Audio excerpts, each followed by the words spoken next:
நான் உங்கள் பாரதி அன்பு தமிழர். சிறுவன் ஒருவன் கடலோரத்தில் நடந்து கொண்டிருந்தான். அப்பொழுது சிறு ஆமையை பார்த்தான்.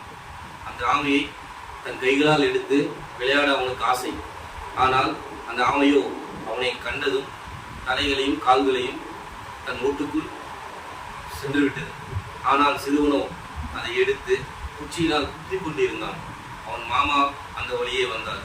அப்போது மாமா அவனிடம், அந்த ஆமையை நீ குச்சியால் குத்தி கொன்றாலும் தன் தலையையும் வாலையும் வெளியே நீட்டாது என்றான். மாமா, அப்படி எப்படி நான் அந்த ஆமையை பார்ப்பது என்றான். உடனே அவன் மாமா அந்த ஆமையையும் அவனையும் கூட்டிக் கொண்டு தன் வீட்டிற்கு சென்றார்.